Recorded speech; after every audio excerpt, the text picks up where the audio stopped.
Welcome back to Where Are You Now? Every career starts somewhere, but very few end up where they were first imagined. Sometimes it's a single opportunity, an unexpected detour, or simply saying yes to something new that changes everything. In each episode, we explore those moments that shape a career, the lessons learned along the way, and the people behind the journey. Today's guest has taken that journey across continents, from Griffith University to research experiences in Hawaii and Switzerland, and now to one of the world's leading medical institutions, the Mayo Clinic in Arizona. I'd like to welcome to the podcast Despena Vedis. Hi, Bob. Thanks for having me. Every great story starts somewhere, but before we get to yours, we're going to have a little bit of fun with a few quick icebreakers. Are you up for it? I am. All right. If your Google search history was made public, what's the one search you'd have to explain? Ooh, it's funny because it's probably a mix between something very scientific and niche and then something extremely stupid. Give me something really stupid. You know what? Coin flip decision on ChatGPT because I can't decide anything for myself. I have the worst decision fatigue. Me too. So I'm like, someone else choose. Anyone, a robot choose. So how do you do that? I've never heard of that. I just Coin ask flip? it. I say, hey, I don't know if I should do this or eat this or this. Do a coin flick and heads is this, tails is this. Really? And and then it's like, okay, this is what you're doing. I'm going to do that. Yeah. You've changed my life. Okay. I don't do decisions ever. Neither. It's so stressful. Oh.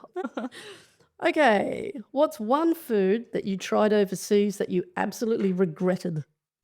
Maybe controversial, but in Hawaii, they have spam is the national meat there. Really? Yes, everything has spam in it. It's like a delicacy, and I was not a fan. I had spam growing up when I was a kid. Yeah. It was like the last thing left in the pantry when you had no food. That's what you think, but everyone there is obsessed with spam, spam sushi and Really? yes, even the McDonald's has spam. No. If animals could talk, which one do you think would be the rudest? Instantly what came to my mind is my little Yorkie puppy. She is such a diva, and I think she would be so ruthless. Little dog syndrome. Yes, exactly.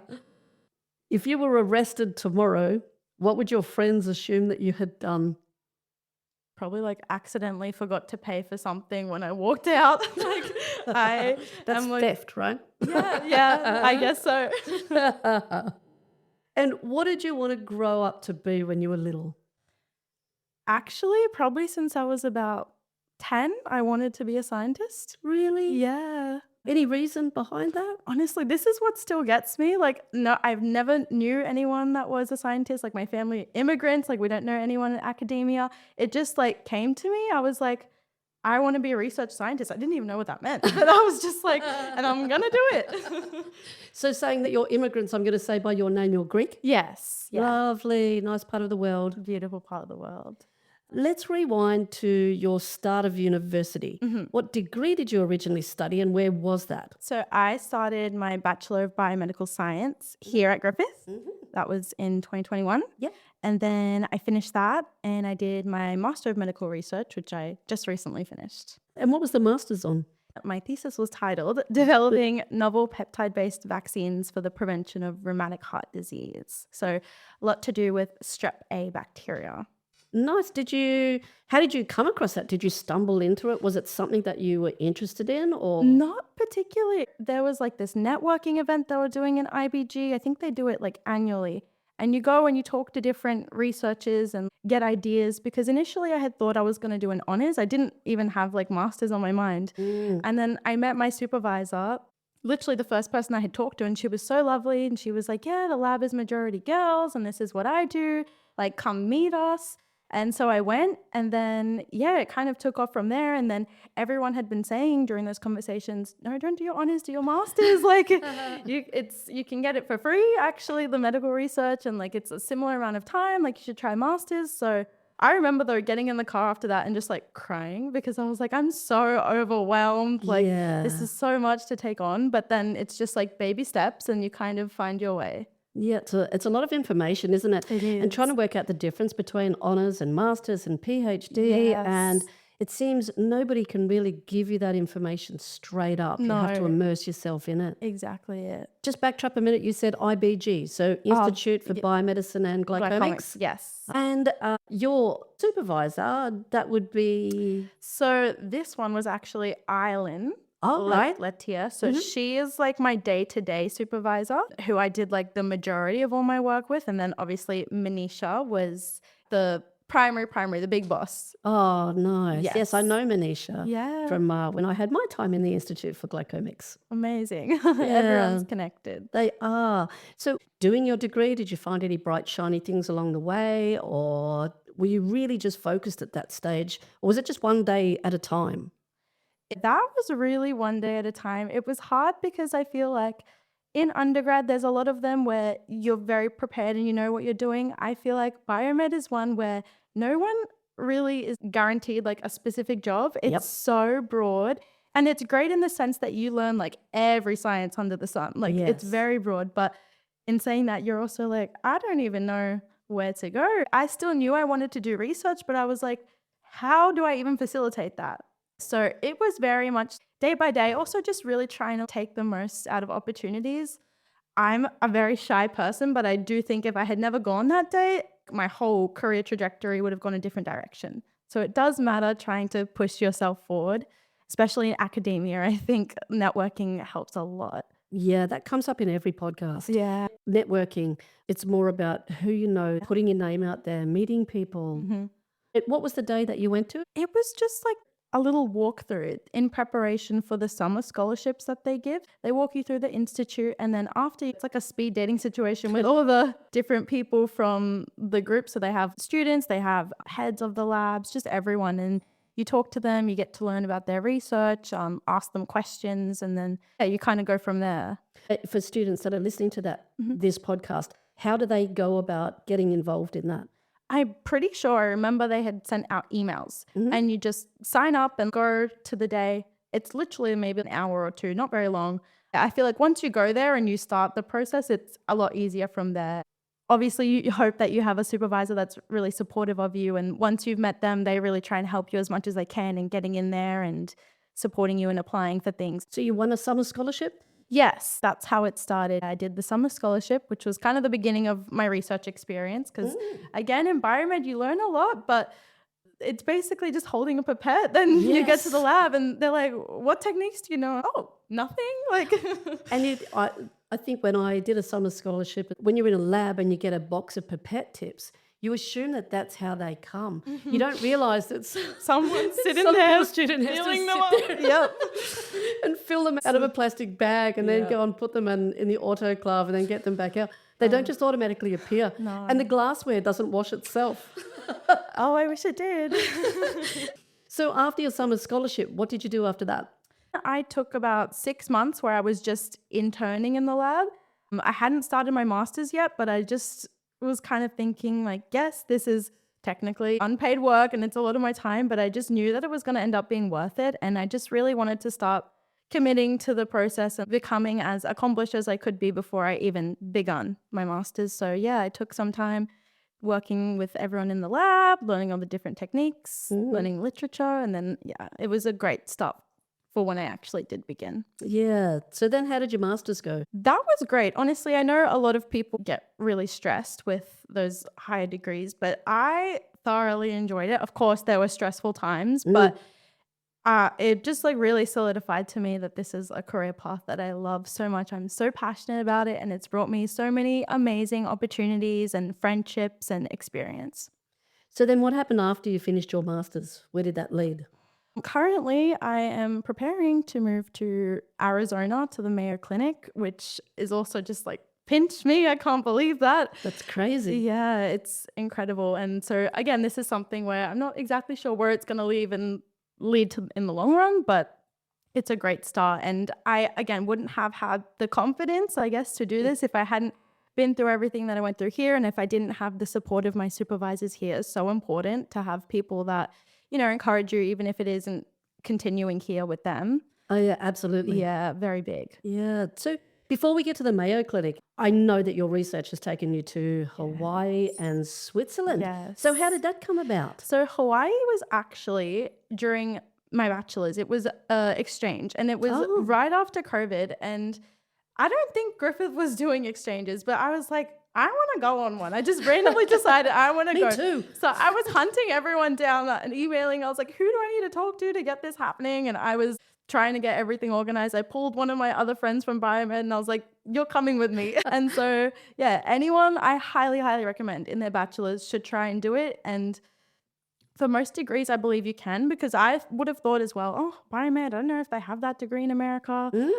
But it's very easy to just find transferable courses and that apply here. And it was such an incredible experience. And I think that was the start of my trajectory to always going overseas. And because I feel like even personally, it expands you so much. And you grow so much, you become so much more independent. It's great for your neuroplasticity. And you learned to eat spam. Yeah. Oh, unfortunately. That's incredible that you were so driven. I would never have thought of doing that during my degree. I would have just thought I have to start my degree and end my degree, which is what I did. Yeah, Never have occurred to me. exactly. I think it doesn't for a lot of people, and then they might think it's really difficult or intangible, but it's really not. It's just taking those first steps. And like something I tell myself all the time is so many of my opportunities have just been an email away. It's simply just sending Wow. an email to someone, and Yeah. that's the beginning of it all. It all gets easier from there. That is amazing advice for anybody listening to this. Yeah. Amazing advice. Yeah. So you up and left and went to Hawaii. How long were you there for? 6 months. And you didn't know anybody there? No, I just had my friend and I was lucky I went there with her, but it was so easy to make friends because there's also a lot of other people from other places that are like-minded doing similar things. And that's why it's also great to put yourself out of your comfort zone. You're in a new country, you meet new people, you have new experiences. It's, yeah, so amazing. What was the university there? It was Hawaii Pacific University. Oh, exciting. Were you sad when you left? Oh my gosh, I was heartbroken. I went back twice the following year for a holiday because I was just so sad. Then how did it come about going to Switzerland? That was, again, also the importance of a great supervisor. Ireland one day had sent me an email that was going around, and it was a scholarship for a Swiss exchange going to Switzerland because they wanted to encourage more collaboration between Australia and Switzerland. And she was like, would you be interested in this? And I was like, yeah. Yes. Do they So- have spam? I'm pretty sure the application was due in 2 weeks. So I was frantically trying to put all these things together, get all my references. And Wow. again, so it's so important having support. You had to also be approved by a lab there that they would take you. So again, having my supervisors use their connections was also really lovely. And then, yeah, I found out I got that. So that was incredible. I got to spend 3 months in Zurich, which is Wow. great because I am super interested in immunology and it's such an immunology hub there. It certainly is. Yeah. And that was a Swiss research scholarship, Think wasn't it? Swiss, yes. And it was through University of Zurich. And that the hospital like connected to the university, yeah. That's amazing. During my honours, I went to Basel in Switzerland. Very nice. Yeah, and I got to go there for a 1-week intensive course on crystallography. Oh, yeah, But nice. again, it was amazing. And I have a friend who did his PhD at the Institute for Glycomics, and he opened up his own microbrewery in Oh Zurich. my God. How Yes. cool. And that's where science and biochemistry can lead you. Yeah. So then you've come back from Switzerland. And yet again, how long were you there? 3 months. 3 months. So that was shorter, but it's still long enough to feel like you're almost becoming a local now. You have your local places you go and, you know, your little routes that you know you like to walk. And Where did you stay? I was living in hospital staff accommodation. So it was not too far. It was like maybe a 10-minute walk, which is great. It was really central because Zurich is quite expensive. So is. this was great. But I did live in probably a bedroom the size of this room. It was tiny, but it's okay. cupboard. Yes, a cupboard, if you will.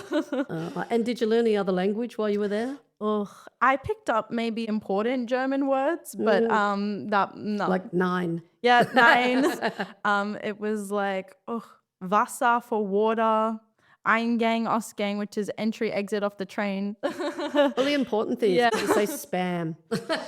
I don't know spam. What a lucky thing.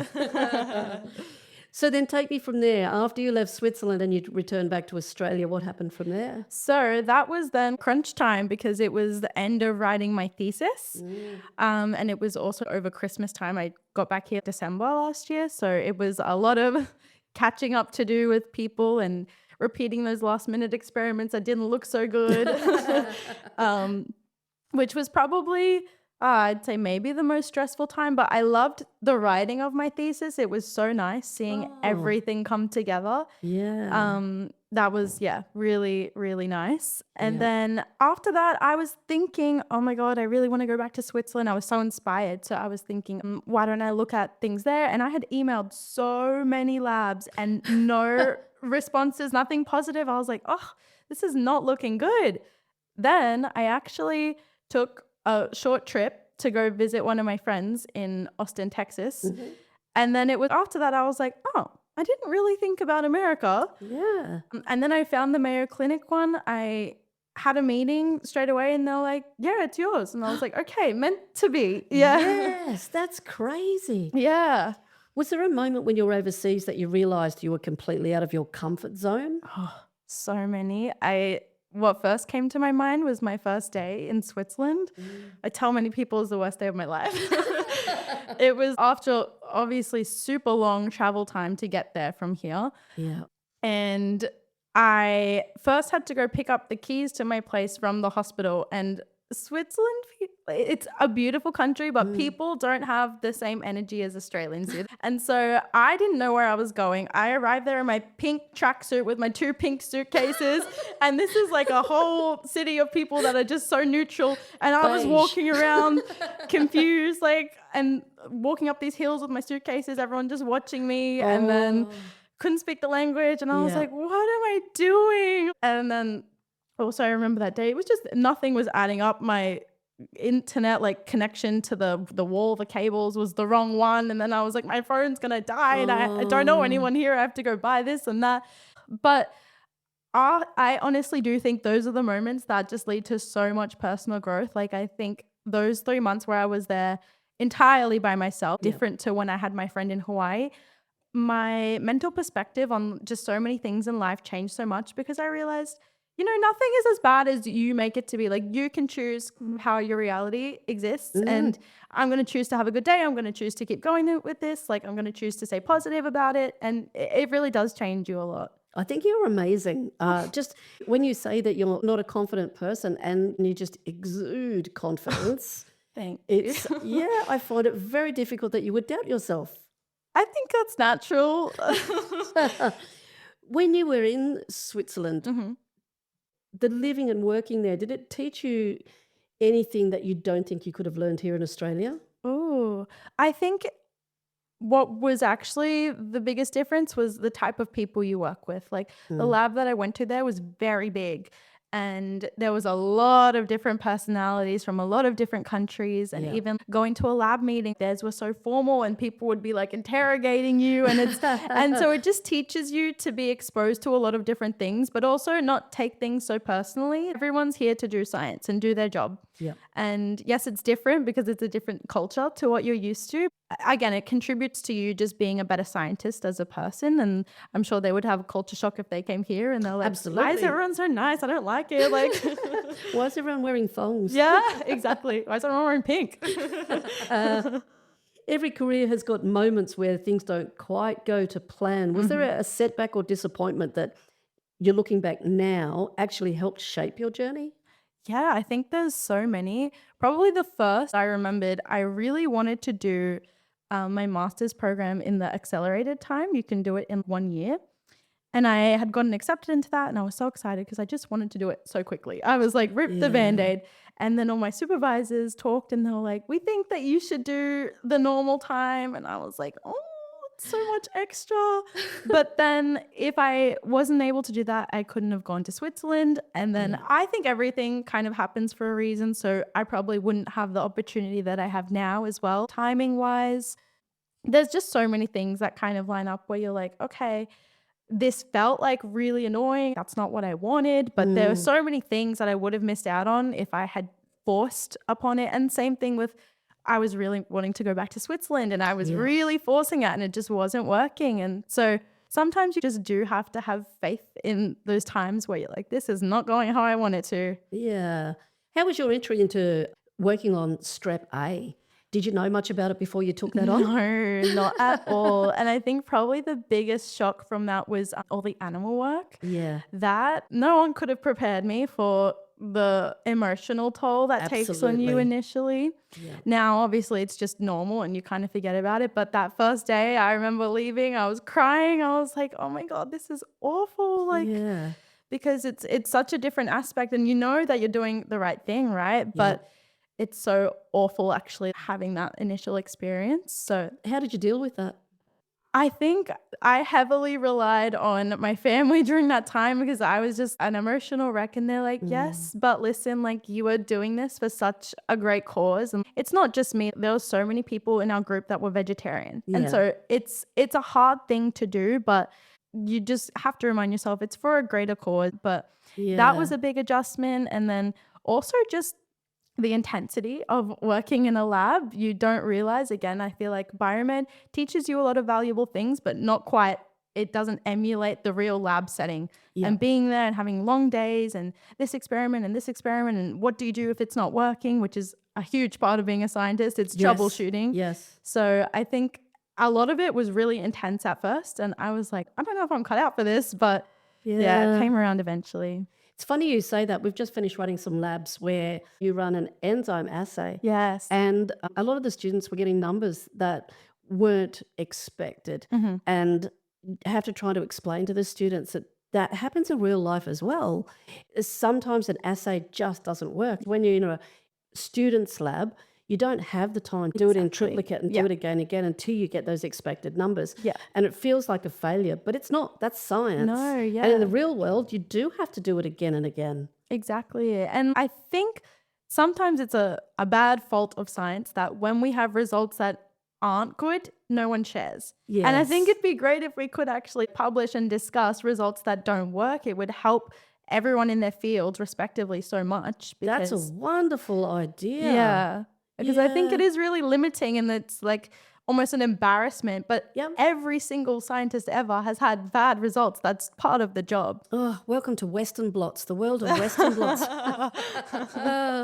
The bane of my existence. And I think it's the same doing a podcast where we don't just talk about everybody's successes. It's always good to hear about people's failures as well because Yeah. that's what shapes you. For sure. It's those times when you don't succeed, but when you push through. So when you first found out about the Mayo Clinic, who was the first person that told you got that job? It was my boss there. Yeah. So she was also Greek. And when we first talked, she was so excited. And I think she kind of even forgot about the job. She was just chatting this and that. And then she had to set up a second meeting after because she was like, oh, I didn't really talk to you about the science that much. I was so excited. So is it a continuation of Strep A or a different project? No, this is entirely new for me. So I am a little scared because it's way over my head in what I currently know. This project is cancer genetics and we're focusing on a lot of transcriptomic approaches. So gene sequencing, we're looking at specific very small proteins and transcription factors that we could possibly knock out to improve leukemia, T-cell leukemia and those associated outcomes. But for me, when I've been doing strep A research, it's been obviously a lot of microbiology, but also just on a larger scale, not doing something so molecular. So this for me is a big adjustment. Yeah. And obviously the techniques are wildly different too. Yeah. And yet you don't sound scared. You sound really enthusiastic. I'm excited, but I do think it's going to be a big adjustment at first. But I do think, again, it's going to contribute to me being like holistically a better scientist, having the broader skills, and I am still early in my career. So I'm like, you can't just stick to the same thing forever now. You do need to try and learn new things and branch techniques, etc. I'm really impressed. I'm a person that sticks to my comfort zone and I do not step out of that comfort zone. Which is so normal. Were you always someone that pushed boundaries and stepped out of your comfort zone? Oh my goodness, no. Like, Really? yeah, especially when I started my bachelor's, I was so anxious and scared all the time. But I think it was starting my higher research degree. I just didn't want to just do it. I wanted to make the absolute most out of it. And sometimes that did mean I had to push myself to do uncomfortable things. But I think the more you do those things and they turn out being positive in your brain, it's kind of like that reinforcement of, look, I did that one time and it turned out good. So let me just do it again Yeah. because it will be okay. And what's the worst that could happen? Seriously, it's not that bad. Absolutely. So, how do you prepare yourself to pack up and move to the USA? Ugh, it's been a lot. There's been a lot of paperwork and going to Melbourne to get my visa and Mm. lots of stress trying to choose what am I even taking with me to move countries now. Pink suitcases? Two big pink suitcases. Yes, ma'am. You've even got the lingo already. Yes, my country lingo. Absolutely. And so, what about accommodation? How do you go about even That finding somewhere? was very stressful because I've never even moved out here. Like, how am I meant to find an apartment in a different country? Yeah.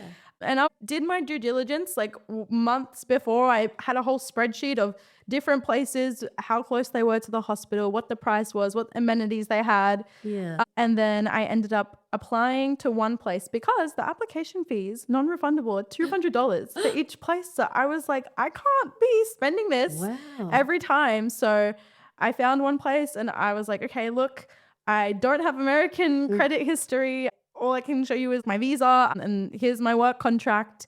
And I got super lucky. They're like, okay, yeah, that's fine. We'll take it. So that was the biggest stress relief once I got that. Because I was like, okay, I have a house. I'm going to be fine. Yeah.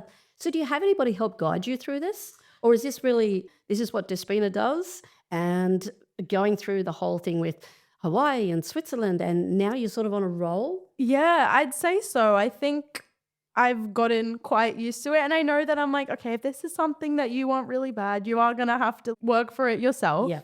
I do have support though. My family is amazing. My parents actually coming to help me move the Oh, first that's week. lovely. So supportive. Yeah. But yeah, most of the time, if this is something I want, I do have to get my ducks in a row and figure it Yeah. out myself.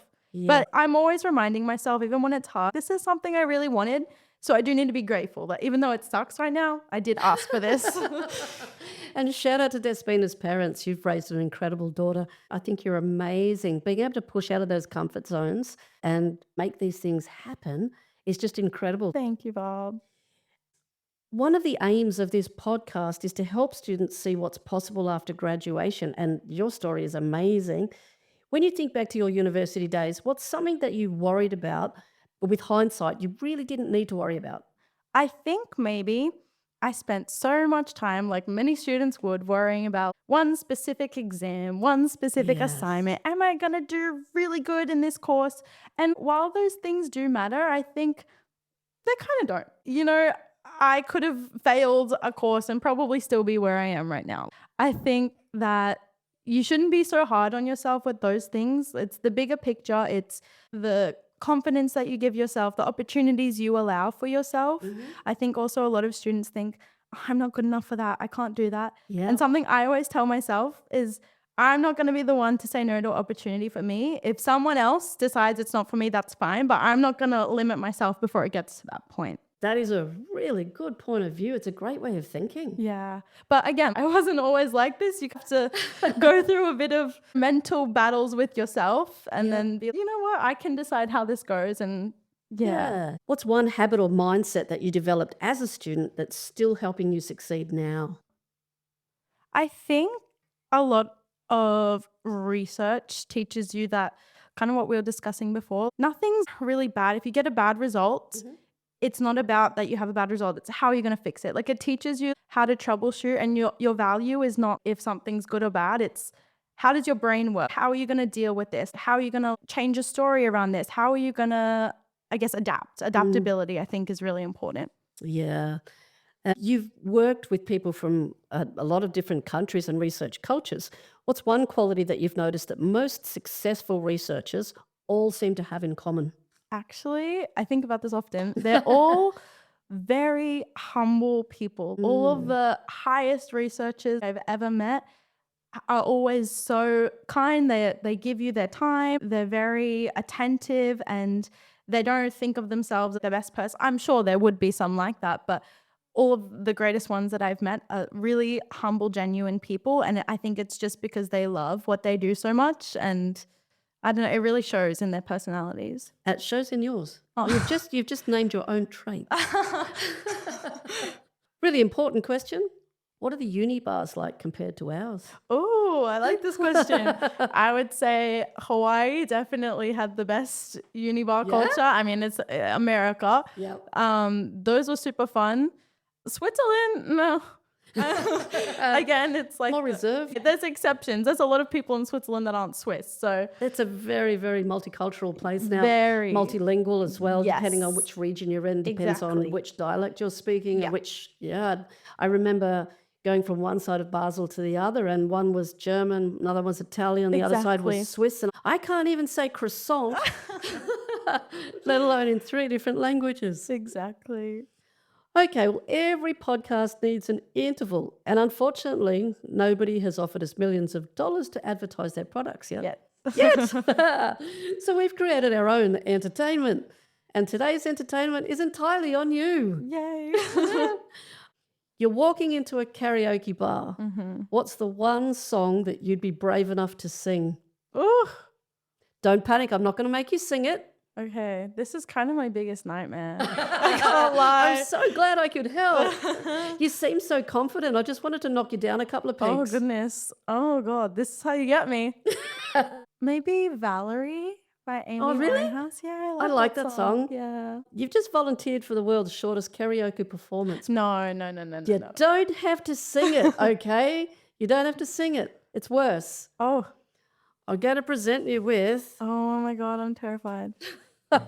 da-da-da-da, the famous Where Are You Now clarinet flute. Oh wow. That is gorgeous. Well, only because it's pink, Yeah, right? exactly. And with no practice, and it's been sterilized, Okay. you need to play 8 seconds of Valerie for me. How? The only clue I'm going to give you is you have to blow and push at the same time. All right, let's give this a I'll just go. block my ears. Yeah. I don't even know what I'm doing here. It shows. Yeah, thank you. Oh my goodness. I'm sure. What'd you say? You find you're outside of your comfort zone? Yeah, I'm there. Yeah, I'm keep right going. there. Oh my god. It sounded like happy birthday. Yeah, it's something. I'm going to snatch it back from you before you keep playing for both of us. Yeah. All right. So luckily it's not Australia's Got Talent, so you're okay. I'm safe. We weren't judging your musical ability, just your commitment. Yeah. We're going to head into morally questionable dilemmas. So you think that was bad? Yeah, it gets better. That's worse. Okay. All right. You're offered $1 million, Okay. but for the rest of your life, a penguin has to follow you everywhere, and you're responsible for it. So it's going to turn up at flights, weddings, job interviews, the toilet, first dates. Do you take the money?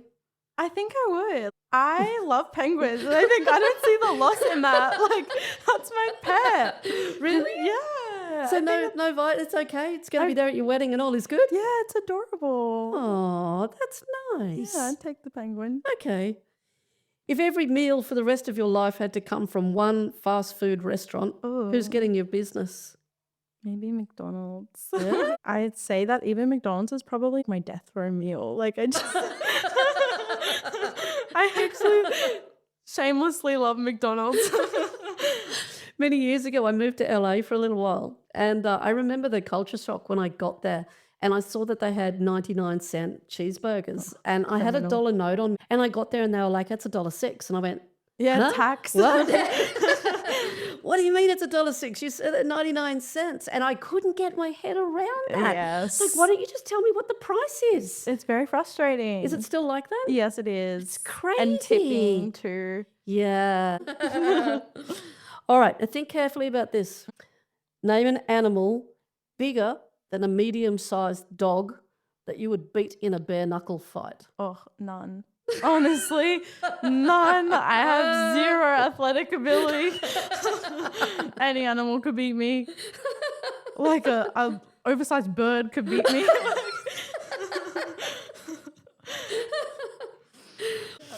Okay, you can make one conspiracy theory true. Oh. Which one would make the most chaos? I kind of like the birds aren't real. I really like that Oh, what about conspiracy theory. Australia not being real? Really? Yes, people believe that. Yes, maybe that. Let's wipe out Australia. What about New Zealand then? Does that go too? Does that I've exist? seen before that there are some world maps when New Zealand's not on. Like they forget about New Zealand. So maybe the conspiracy is true. Maybe it doesn't really Maybe. Yeah, exist. maybe. Apparently we're all paid actors that live here. I've seen that. Yeah. If your family were interviewed about you, what's the most embarrassing story they'd tell? Oh, I'm very clumsy, so they would just start listing off all the things on a day-to-day basis and there's some things where it's just, of course that happened to you. Like that's what they would say. They'd say everything. That's a given. Yeah. All right, we're going to have a rapid fire. Okay. TV or books? Books. Yeah. Do you have a genre? I read everything, honestly. Sometimes if I'm lazy, it'll be a little rom-com. I like self-development books. Sometimes I'll read science stuff. Honestly, anything. Do you have a hidden talent? I don't think so. Oh, maybe I'm really flexible. Like I have double jointed everything. Yeah. That's a talent. Something. Yeah. What's your favorite or most used app on your phone? It's probably Instagram. Is it? It's embarrassing, but yes. What's the last thing that you Instagrammed? Maybe it was like a birthday recap. Oh, Yeah. you're so wholesome. Oh, thank you. What's the most used emoji when you text? It's probably like the crying emoji because I use that for like laughter. I cry laughing. Sometimes they're the same thing, right? Yeah, Especially when right? you're studying. Yeah, it's very true. The tears could be both. Yeah. And what's one word that your friends would use to describe you? Maybe positive, I think. I can see that. All right, we're going to do Advice Corner. So this is for students studying at the moment, listening to the podcast. And if you had one piece of advice that you'd give a first-year uni student, what would that be? I would say what I mentioned before, make the most of the experience and really bet on yourself because no one else is going to bet on you for you. I think you have to take the chance for yourself. If there's something that you know you want, go in on it. Like go all in on it because it's really hard for it not to happen if you're really showing up and believing in yourself. Absolutely. We kind of touched on this previously, but how do you deal with self-doubt when you're stepping into something that's completely new? I think it's so normal. Everyone gets imposter syndrome. There's just no chance that you can't. No. And I think you need to remind yourself you are where you're meant to be. You're in that room for a reason. You feel like an imposter maybe, but you're there for a reason. You're in that degree for a reason. And one bad result or bad day is not a definition of who you are, and it doesn't define where your future's going to go because only you have like control over that. And don't let the negative outweigh the positive because the negative's always going to be there and everyone has it, but it's up to you to kind of decide how much power it gets. That's wonderful advice, which I knew that you would have. What quality do you think has opened the most doors for you? I think my ability to push myself out of my comfort zone. Yeah. What advice would you give someone who's waiting until they feel ready before applying for an Oh my opportunity? gosh. Never gonna feel ready. Never, ever. And like, it becomes such a thing where you're like, if I just do this and then maybe I do that, you're never gonna be ready. And you know what? If you don't do it, someone that's way less qualified than you is probably gonna get it because at least they tried. So just take a chance on yourself. That is amazing. Finally, if we were going to invite you back onto Where Are You Now in 10 years' time, where do you hope that we'd find you? Ooh, what a good question. Hopefully at this point I'll be Dr. Despena. Would be So nice. PhD is on your horizon? Yes, I think so.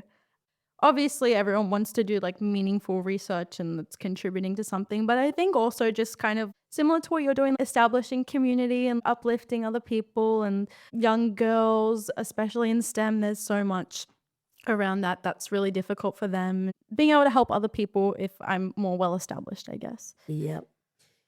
If listeners remember just one message from your journey today, what do you hope that is? I think good things can happen to anyone. Like I'm no one special. I think anyone can have a similar life experience or career trajectory that I've had so far, it can be you too. Yep, that's so true. That's a wrap for today's podcast. And I can't thank you enough, Despina, for coming and sharing your journey with us. I think you're amazing. I think you're going to have an amazing, wonderful life. I Thank think that you you. will probably change the lives of other people. And I found your story truly inspiring. Hopefully, by the time you have finished over there and you've traveled around and worked in all the rest of the countries in the world, you'll come back and say, hey, Would love to. Thank you. thanks so much. And thanks, everybody. And we'll catch you again on the next episode.